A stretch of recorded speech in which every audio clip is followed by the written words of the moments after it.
Get more reaction to the murder of a 16-year-old boy in South London last night who witnesses say was stabbed to death in front of his parents. It's the fifth suspected fatal stabbing in the capital in a week and brings the number of violent deaths in London this year to 119.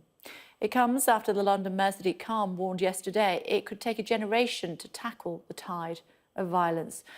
So, what exactly can be done to keep young people safe and deter them from crime? Joined by the youth mentor, Sayce Holmes-Lewis. Hello to you. Thanks for joining us. Oh, just grabbing my notes here. Thanks for joining us on the programme this afternoon. We do appreciate it. So many needless deaths. What on earth is happening in the capital and indeed other parts of the country as well?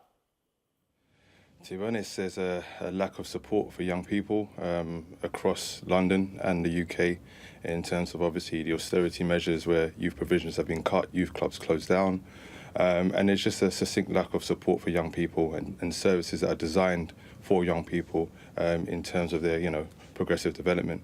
So that's where my company Mentivity comes in. We don't receive any government funding.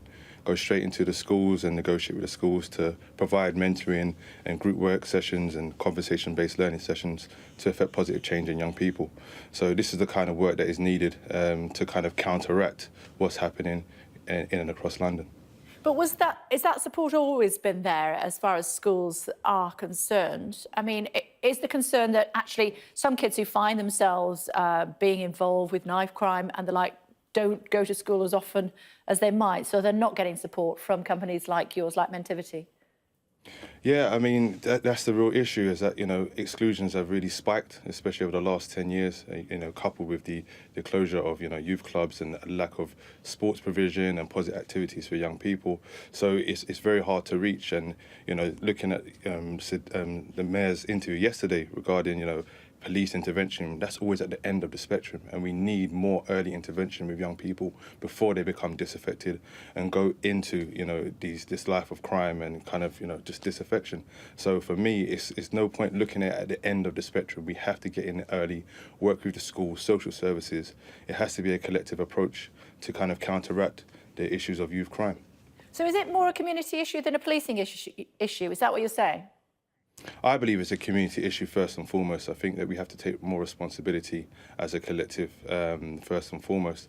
And again, a lot of people are staying silent and they're doing it because they don't feel that they're going to be protected. They don't feel safe.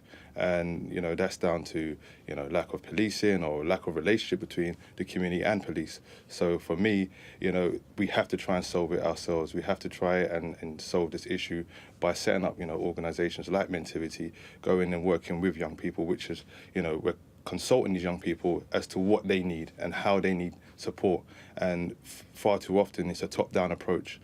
People like, Sadiq Khan are coming down and saying, we need to do this, we need to do that. But for me, all these experts, they don't really have a clue because they're not living it.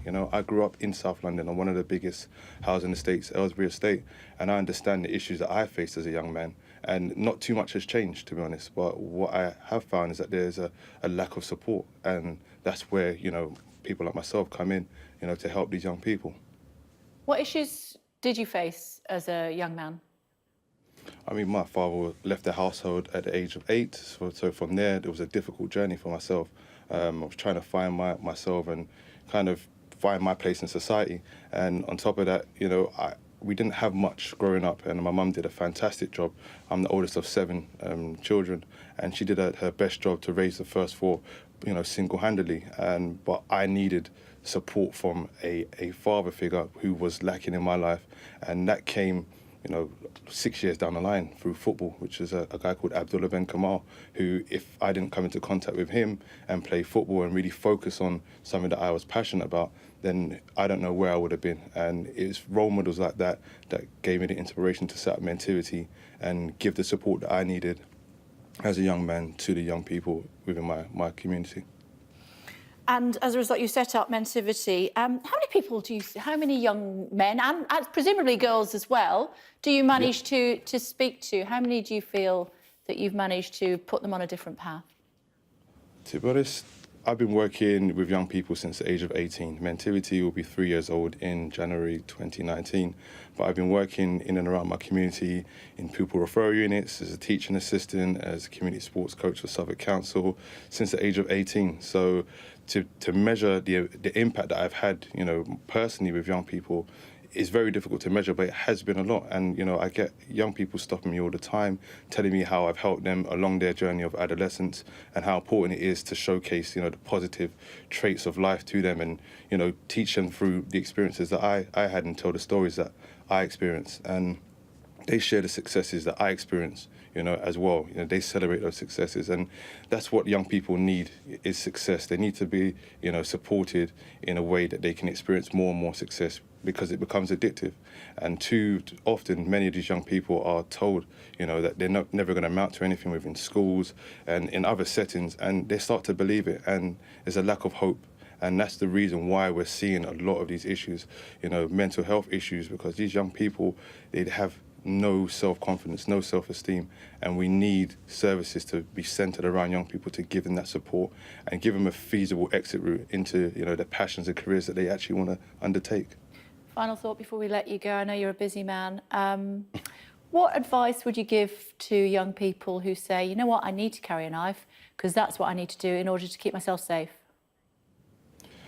First and foremost, if you feel that you need to carry a knife, you need to talk to someone like myself or someone that you trust within the community, because you're basically leading yourself down a path to ruin. Once you kind of engage in that side of life, it's very, very hard to kind of counteract, you know, the negativity that you're going to encounter. So for me, it's about talking to people like myself, and if you are in trouble, you know, talk to people. They will give you that support, and we will take the time out, because once you go into that, you know, that road, it's a very slippery slope, and it's very, very hard to get back. Okay, good to talk to you. Thanks very much indeed for the great work you're doing, for taking the time to talk to us this afternoon. We appreciate it. Thanks. What's happening as far